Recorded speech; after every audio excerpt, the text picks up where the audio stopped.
अस्सलाम वालेकुम, मेरा नाम मोमिना इम्तियाज़ और आप देख रहे हैं प्रोग्राम ज़रा सूची।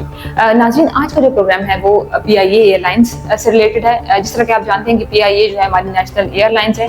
एक टाइम था कि ये बहुत फेमस थी, लेकिन अब है PIA का डाउनफॉल चल रहा है और गवर्नमेंट ने ये फॉर्मली जो है अनाउंस कर दिया कि हम इसको प्राइवेटाइज कर रहे हैं। और ये बात जो थी अभी से नहीं चल रही, ये पास्ट से बात चलती आ रही है। लोग कह रहे थे कि हम प्राइवेटाइज करेंगे, लेकिन कुछ इश्यूज की वजह से नहीं हो सका।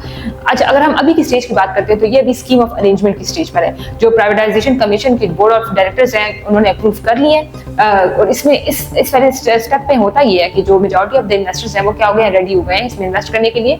लेकिन अब भी जो गवर्नमेंट के पास मेजर इन्वेस्टमेंट जो है वो गवर्नमेंट की है, लेकिन अब वो फर्दर प्रोसीजर से गुजरेगा। अब यहाँ पे सवाल ये पैदा होता है कि पास्ट से ये बात चली आ रही थी तो ये क्यों नहीं हुआ, पहले क्यों नहीं हुआ।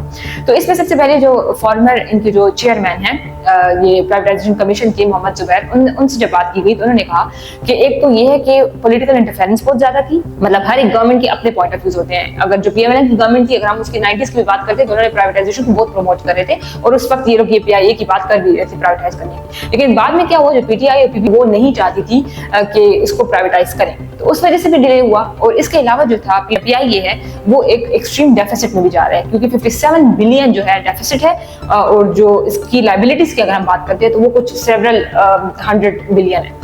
अब दूसरी बात यहाँ पे आती है कि गवर्नमेंट का इंटरेस्ट इसमें कितना ज्यादा है। तो गवर्नमेंट का इंटरेस्ट ये है कि एक तो गवर्नमेंट पे एक बर्डन जो है वो कम हो जाएगा। दूसरी बात ये है कि PIA की जो एनुअल रिपोर्ट है 2022 के मुताबिक 88 बिलियन रुपीस का क्या हुआ, नुकसान हुआ, लॉस हुआ इस PIA एयरलाइंस को। और अगर हम बात करते हैं दूसरी की, 2023 में सिर्फ 6 मंथ्स के अंदर बिलियंस जो है वो नुकसान हुआ। इसके अलावा अगर हम बात करते हैं कि अगर इसको प्राइवेटाइज कर दिया तो फायदा क्या क्या होगा।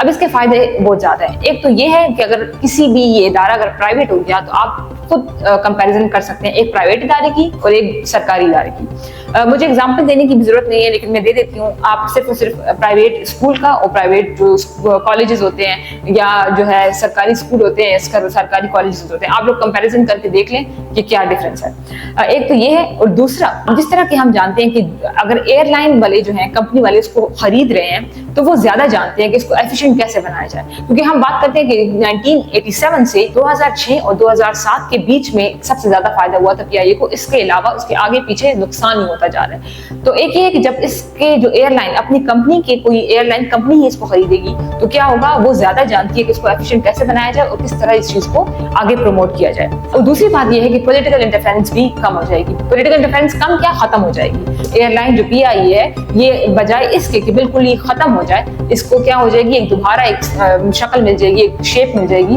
और वो उस तरीके से फिर वर्क करेगी।